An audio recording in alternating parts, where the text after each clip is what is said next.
마, 제사도 우리 집에서 다 지내고 내가 장남이라고 뭐 이런저런 거 다 하고 있는데 유산은 네 혼자 다 받는다는 게 그게 말이잖아 임마. 아니 아버지가 내한테 주겠다는데 네가 받아갖고 내한테 좀 줄 수도 있는 거 아이가. 또 X한다. 아이씨, 새끼가 형한테 못하는 말이 없노. 어쩔 낀데 치기가 화도 못하면서 이씨. 안녕하세요, 곤변입니다. 여러분, 올해도 어김없이 대명절 추석이 찾아왔습니다. 오랜만에 고향도 가고 가족 친척들도 만나고 참 좋은 시간을 보낼 수 있는 게 한가위 추석이죠. 그런데 추석에 이런 밝은 면도 있는 반면에 가족 간의 갈등과 같이 어두운 면도 있는 게 사실입니다. 오늘은 명절에 많이 발생하는 가족 간 갈등 중 하나인 상속에 대해서 말씀드리려고 합니다. 상속을 한마디로 하면 내가 죽었을 때 살아있는 사람들끼리 내 재산을 나눠 갖는 것입니다. 그런데 이거를 무작정 자율에 맡길 순 없으니까 어떤 사람이 어떻게 나눠 가져야 한다 라고 정한 것이 일명 상속법이죠. 근데 사실 상속법이라는 명칭에 법은 없고 민법 제일 뒷부분에 제997조부터 해서 상속에 대해서 정하고 있습니다. 상속을 한다는 건 나의 모든 재산을 상속하는 것이기 때문에 내가 가지고 있는 부동산이나 돈 같은 플러스 재산뿐만 아니라 빚이나 대출 같은 마이너스 재산도 모두 다 포함됩니다. 민법에서는 누가 먼저 상속받을 수 있는지 그 상속 순위를 정하고 있는데요. 자세히 들여다보면 복잡한데 제가 좀 정리해서 말씀을 드릴게요.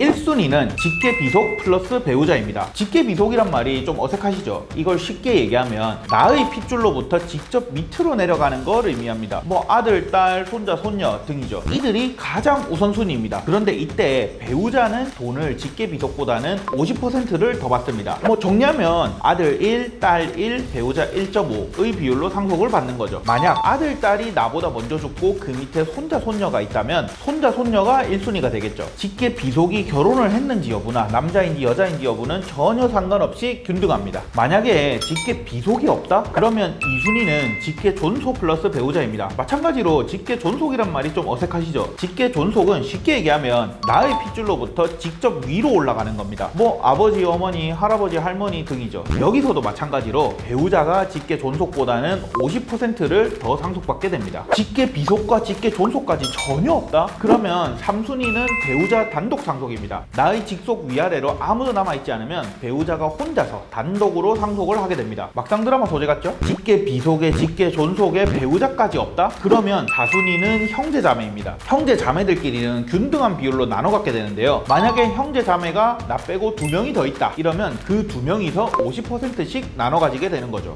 이거 뭐 한 명 한 명 없애는 게 무슨 배틀로얄 하는 것 같네요. 자, 이제 다음 순위로 넘어가려면 형제자매까지도 다 없애야겠죠. 이렇게 되면 사촌 이내의 혈족이 내 재산을 상속받게 됩니다. 사촌 이내의 혈족이 여러 명이 있다면 가장 가까운 혈족이 받게 되고요. 만약 촌수가 같은 사람이 여러 명이라면 마찬가지로 사람 숫자에 따라서 균등한 비율로 상속을 받게 됩니다. 만약에 사촌 이내 혈족까지도 아무도 없다? 그러면 원칙적으로 상속재산은 국가에 기속이 됩니다. 참, 여기서 생각하셔야 될 게 앞순위 상속권자가 없다라는 말을 제가 계속 드렸잖아요. 이게 진짜 그 사람이 뭐 죽거나 원래부터 없었던 경우뿐만 아니라 상속 포기를 한 경우까지도 포함됩니다. 그러니까 만약에 내가 빚더미인 채로 죽었다, 그리고 내 아들과 배우자가 상속 포기를 했다, 그러면 내 아버지한테 이 빚더미가 전부 다 상속될 수도 있는 겁니다. 그래서 만약에 사촌 이내 친척 중에서 빚을 많이 진 친척이 사망을 한 경우에는 혹시나 앞상속권자들이 상속 포기를 계속해서 나한테까지 상속 순위가 넘어오지 않는지 그걸 계속 지켜볼 필요가 있습니다. 여기까지 듣고 나면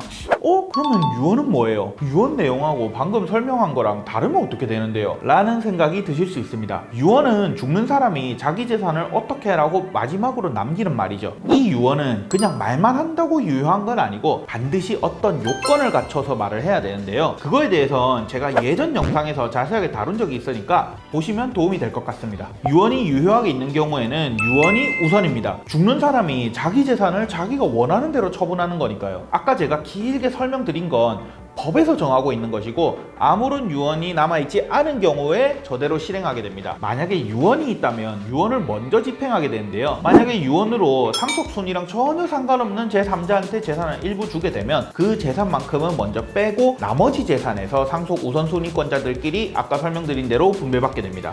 가끔씩 드라마나 뉴스 같은 데 보면 내가 죽으면 전 재산은 나무가 가져가라 라고 하죠. 아니면 정말 뜬금없는 제3자일 수도 있고요. 그러면 이럴 때 1순위 상속권자인 아들, 딸, 배우자는 눈을 시퍼렇게 뜨고 있는데도 한 푼도 상속을 못 받는 걸까요? 아닙니다. 이럴 땐 유류분이라는 제도가 있습니다.